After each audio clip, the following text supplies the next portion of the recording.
Le prénom Déborah est aussi célébré encore aujourd'hui le 21 septembre. Nous avons les Déborah, mais aussi tous les prénoms dérivés tels que Débra, Déby, Deb, Débir, Déborah avec une autre orthographe et Déby également avec une autre orthographe, le Y. Alors l'étymologie de ce prénom donne une origine qui viendrait de l'hébreu biblique, car littéralement, Déborah signifie abeille. C'est le sens premier. Il représente donc l'insecte producteur de miel et donc tout ce qui va symboliser donc le rôle social organisé autour de la ruche, puisqu'on sait que l'abeille n'est jamais seule, elle vit en groupe. Donc il y a là une transmission historique. C'est un nom porté dès l'Antiquité par la plus célèbre porteuse qui était une prophétesse et juge dans le livre des juges d'Israël. Elle s'appelait Déborah.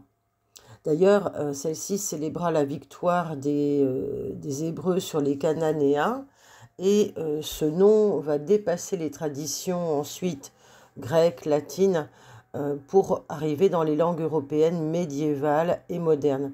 Elle est souvent d'ailleurs associée ou perçue comme comparable avec le prénom grec Mélissa. On dit aussi, encore pour terminer avec la tradition, avec l'étymologie, que c'était la nourrice de Rebecca. Il y a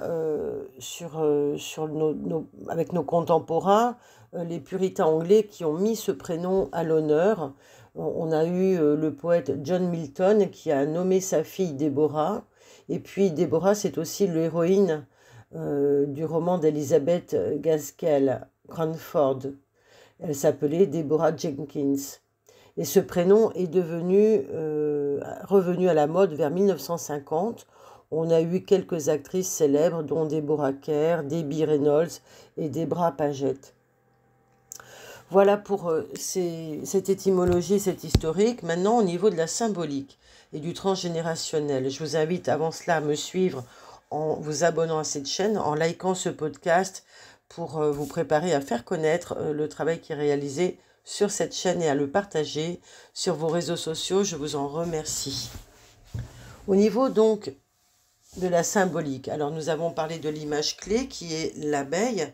L'abeille, vous le savez, c'est un animal qui est inscrit au sein d'un groupe, d'un collectif et voué à une discipline. Une discipline de production, ça va être le miel, mais c'est aussi tout un processus de transformation qui amène la révélation d'une douceur transformée. Du nectar, on passe au miel. Donc là, il s'agit de transporter une mémoire écologique et de se relier au sacré. Le miel étant comme une offrande, il vient dire que la gouvernance sociale, l'organisation de la ruche, va pouvoir nous offrir ce résultat-là.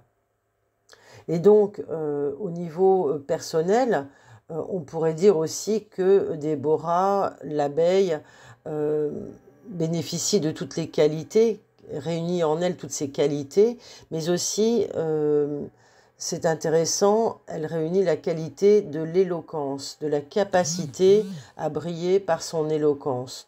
Pourquoi? Parce que l'abeille, quand elle se déplace, elle bourdonne. Elle a un bruit mélodieux durant son vol qui fait qu'elle s'entend et que son son est particulier.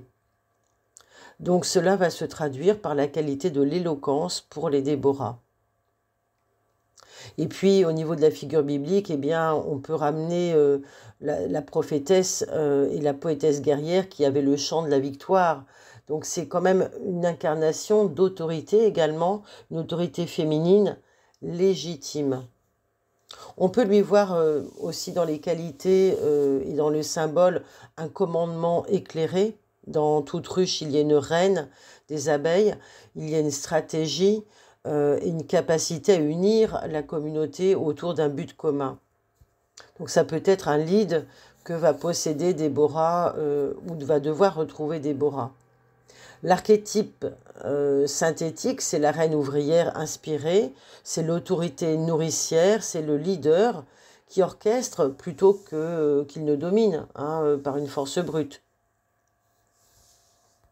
Alors on voit ici une capacité donc de production créative, de transformer les idées en quelque chose d'utile, en nectar sacré, en quelque chose qui va être porteur pour l'ensemble et pour la personne.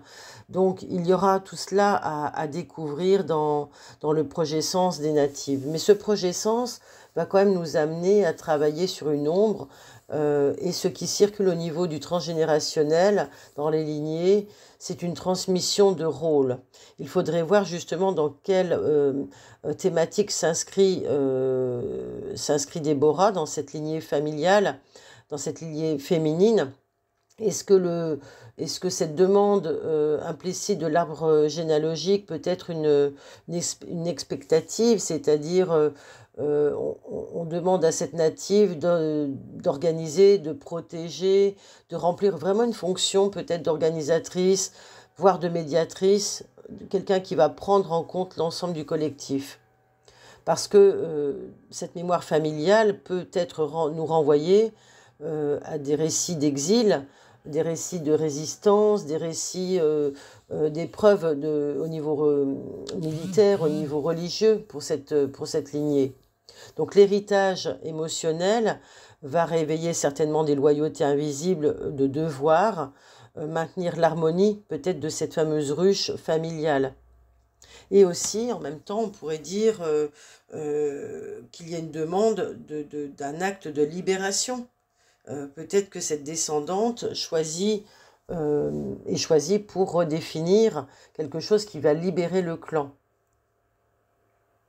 Donc là, l'intervention de cette native sera vraiment intéressante par son action. Ce qu'elle va faire va guérir et va permettre le vivre ensemble et de restaurer quelque chose qui va transformer peut-être les épreuves du passé en quelque chose de culturellement, socialement, émotionnellement constructif et transformateur. Voilà, donc ça sera intéressant de retrouver le fil conducteur intergénérationnel, voir où ont été posées les limites et les attentes pour justement voir en quoi cette chose peut être transformée en nectar. Cependant, forte de toute cette demande, Déborah devra quand même travailler sur son ombre et cette ombre, elle peut être sur un poids qui pèse sur elle, un poids de surresponsabilisation. Et pour peu que cette personne soit ce que l'on appelle un bâton de vieillesse ou qu'elle vienne un peu sur le tard dans un couple qui aurait eu de la difficulté à avoir un enfant, cette responsabilisation va être encore plus pesante. Donc elle devra faire le chemin d'apprendre à déléguer, à différencier le soin et la capacité à trop prendre en charge. Ensuite, elle devra aussi jauger son perfectionnisme, son besoin d'être parfaite, d'être productive, peut-être pour apprendre à terminer quelque chose, ou tout au moins les choses qu'elle entreprend, et des choses qui vont lui permettre de se sentir productive. Voilà en grande partie ce que l'on pourrait dire pour les Déborah, à qui on va souhaiter une bonne fête. Je fais un petit clin d'œil à la personne qui m'a contacté pour ce podcast. Voilà déjà dans un premier temps toutes les choses qui peuvent être intéressantes pour ce prénom. Bien sûr, il y a encore plein d'autres choses à dire. Et si vous-même vous avez ce prénom en héritage, eh bien voyez d'abord de quoi votre arbre généalogique veut se libérer. C'est très important. Et puis l'abeille va être votre animal totem, votre insecte totem. Ce serait vraiment intéressant pour vous de vous créer un talisman. Voilà, donc toute cette douceur, j'espère, cette douceur du nectar, j'espère qu'elle vous est parvenue.